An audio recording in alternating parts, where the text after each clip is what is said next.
My other question is related to addictions. How to overcome addictions? Because nowadays many people are addicted to social medias and intoxication and other things, and we know that this is bad, and we want to overcome, but we are unable to. So how we can you suggest something? Okay.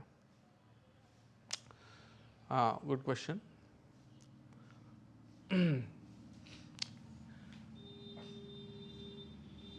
When you fall, you need strength to rise, to get up, right? When you are weak, what you need is strength. Isn't that obvious? Right? So, addictions are a weakness. It's the weakness of your mind that you are unable to give up certain things. Right? Your mind is too weak to give up its desire and attachment for certain things. Right?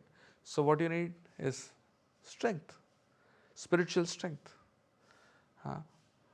When you are poor, what do you need is money. Right? So, it's just like that. And when it comes to your bad habits or addictions, they are that means you are spiritually poor, mentally poor, that you are unable to give up your weaknesses.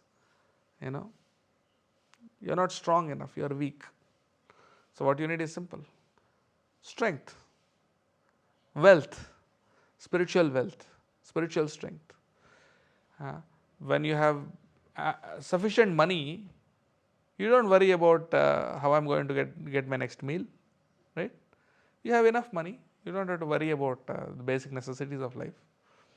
So similarly, when you are spiritually strong, you don't worry about how to overcome addictions.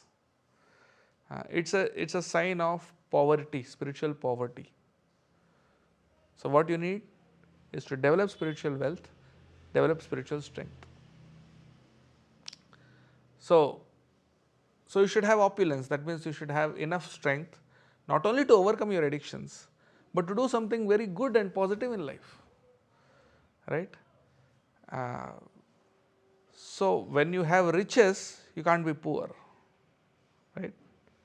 When you are so strong that you can run a marathon, then you don't worry about how I'm going to do my day-to-day work, right? So instead of just focusing on how to overcome my addictions, rather focus on how to become spiritually rich and powerful. So that's where sadhana or spiritual practice comes into the picture. When you are spiritually strong, and as a natural consequence, you don't become affected by these addictions. So that is where sadhana or spiritual practice comes into the picture. Sadhana means a regular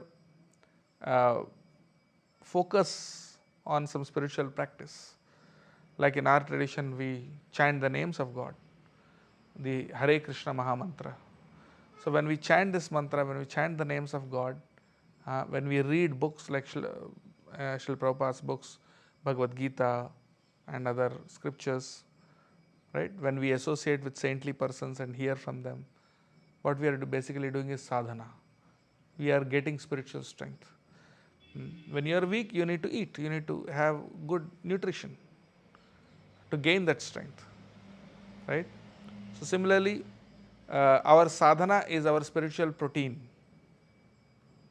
So body needs protein, right, for strength. So similarly, our sadhana is our spiritual protein, and when you do this on a regular basis with focus, with depth, with intensity, then what happens is you gain that strength when you do it on a regular basis. Then as a natural consequence, you are able to overcome those addictions. So mainly 3 things: chant the names of God, read spiritual books and literatures, and associate with spiritual people. These are the 3 positive things to do, and avoid negative association, which we can see.